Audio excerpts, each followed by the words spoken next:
Costing এ আমরা labour চ্যাপ্টারটা complete করে ফেলেছি। এবার আমরা আসবো ওভারহেড। তার আগে জেনে নিই ওভারহেড কি। কস্টিং এর জন্য যে মেইন তিনটে ইনগ্রেডিয়েন্ট আছে তার মধ্যে একটা হচ্ছে মেটেরিয়াল, একটা হচ্ছে লেবার, আর তারপরে যেটা চলে আসছে সবচেয়ে বড় সেটা হচ্ছে ওভারহেড। তো ওভারহেড কি? ওভারহেড হচ্ছে যে এক্সপেন্স গুলো আমরা আইডেন্টিফাই করতে পারছি না প্রোডাক্ট ওয়াইজ, যেমন সমস্ত রকম ইনডাইরেক্ট এক্সপেন্স যা থাকছে। তো ওভারহেড নামটা কিভাবে এসছে? ওভারহেড নামটা এসছে over and above the direct expense, এইভাবে। তারপর চলে আসছে ওভারহেড কি আছে। ওভারহেড হচ্ছে indirect material, indirect labour and indirect এক্সপেন্সের একটা সমষ্টি। আচ্ছা, এবার জেনে নিই আমাদের কস্ট অ্যাকাউন্টিং স্ট্যান্ডার্ড কি বলছে। As per Cost Accounting Standard 3, overhead are defined as follows. Overhead comprise cost of indirect material, indirect labor and expenses which are not directly identifiable or allocable to a cost object. Okay. আজকে যে টপিকগুলো আমি আলোচনা করব এগুলোর উপর একটা ছোট্ট নোট আমি ডেসক্রিপশন বক্সে দিয়ে রেখেছি। এটা আগে ডাউনলোড করে নিন, তারপর আমার থিওরি পার্টটা শুনো, তাহলে সুবিধা হবে। চলো এবার যেটা দেখবো, ওভারহেড আমরা যখন অ্যাকাউন্টিং করবো, মানে ওভারহেডের যখন ক্যালকুলেশন করবো তখন কি করবো। ওভারহেড ক্যালকুলেশন করতে গেলে আমাদের পরপর চারটে স্টেপ ওয়াইজ করতে হবে। ফার্স্ট কালেকশন, তারপর আসছে ক্লাসিফিকেশন, তারপর আসছে অ্যাপরশনমেন্ট অ্যান্ড অ্যালোকেশন, তারপরে চলে আসছে অ্যাবজর্পশন আর রিকভারি। ওভারহেডের স্টেপের ফার্স্ট স্টেপ হচ্ছে কালেকশন অফ ওভারহেড। তো এই ওভারহেডটা আমরা কোথা থেকে কালেক্ট করতে পারি? ফার্স্ট স্টোর রিকুইজিশন, এখান থেকে কতটা ডাইরেক্ট মেটেরিয়াল গেছে আমরা বুঝতে পারবো। তারপরে চলে আসছে ওয়েজেস শিট, এখান থেকে কতটা ডাইরেক্ট বা ইনডাইরেক্ট ওয়েজেস গেছে এটাও জানতে পারবো।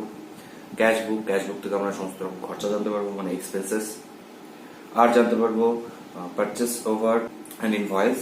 তারপরে চলে আসছে আর যেখান থেকে জার্নাল এন্ট্রিজ থেকে আমরা পেতে পারি, আর পেতে পারি আদার রেজিস্টার্স অ্যান্ড রেকর্ডস। এরপরে আরেকটা টপিক আমাদের ক্লাসিফিকেশন। তো এক্সপেন্স যেগুলো ইনডাইরেক্ট এক্সপেন্স যেগুলো বেরোচ্ছে সেগুলো আমরা ক্লাসিফিকেশন। তো ক্লাসিফিকেশন কি করে করব? ক্লাসিফিকেশন হতে পারে চারটে ওয়েতে। এক হচ্ছে by nature, by function, by element, by behaviour. তো বাই নেচার যেগুলো হতে পারে রেট, ডেপ্রিসিয়েশন, আদার। তারপরে চলে আসছে by function, manufacturing, office and administration, selling and distribution. তারপরে চলে আসছে বাই এলিমেন্ট, এটা চলে আসছে মেটেরিয়াল, লেবার, এক্সপেন্সেস। আর বাই বিহেভিয়ার কেমন কি কি হতে পারে? ফিক্সড, ভেরিয়েবল আর হচ্ছে সেমি ভেরিয়েবল। ওকে, প্রসঙ্গত বলে রাখি যে একটা কোন কোম্পানিতে ডিপার্টমেন্ট দু রকম হতে পারে, একটা হচ্ছে ডাইরেক্ট, একটা হচ্ছে ইনডাইরেক্ট। ডাইরেক্ট বলতে বলতে পারি যেগুলো প্রোডাকশন ডাইরেক্টলি করছে, আর ইনডাইরেক্ট যেগুলো অন্যরকম সার্ভিস দিচ্ছে। তো ডাইরেক্ট ডিপার্টমেন্টে দু রকম খরচা হয়, ইনডাইরেক্ট ডিপার্টমেন্টে দু রকম খরচা হয়। ডাইরেক্ট ডিপার্টমেন্টে যে দু রকম খরচা হচ্ছে, একটা হচ্ছে ডাইরেক্ট খরচা, একটা হচ্ছে ইনডাইরেক্ট খরচা। তো ডাইরেক্ট ডিপার্টমেন্টের ইনডাইরেক্ট খরচাগুলো ওভারহেড, আর যেগুলো ইনডাইরেক্ট ডিপার্টমেন্ট আছে মানে সার্ভিস ডিপার্টমেন্ট, তাতে ডাইরেক্ট খরচা, ইনডাইরেক্ট খরচা দু রকমই খরচা হয়। এই দুটো খরচাই হচ্ছে আমার ওভারহেড। ওকে, এবার আমরা চলে আসছি অ্যালোকেশন।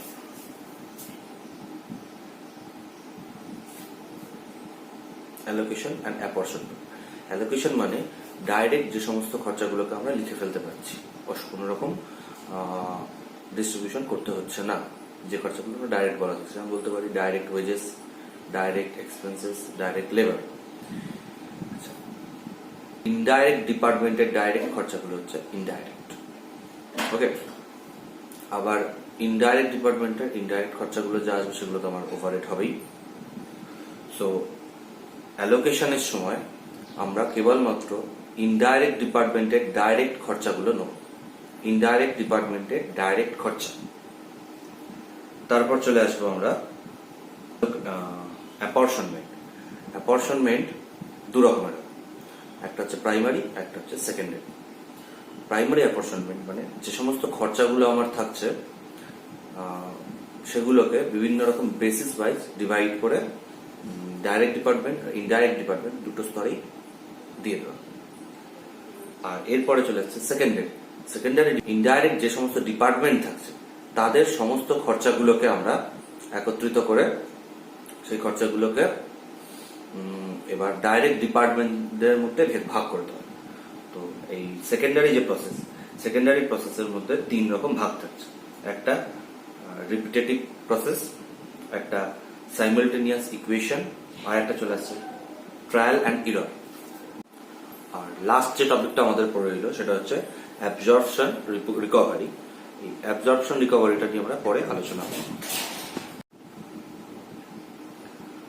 বোঝার কোনো সমস্যা হলে আমাকে কমেন্টে জানিও, লাইক করো, আর যদি পরে কোনো সময় আরো ক্লাস পেতে চাও তাহলে এটা আমার চ্যানেলটা সাবস্ক্রাইব করো আর বন্ধুদেরকে শেয়ার করো।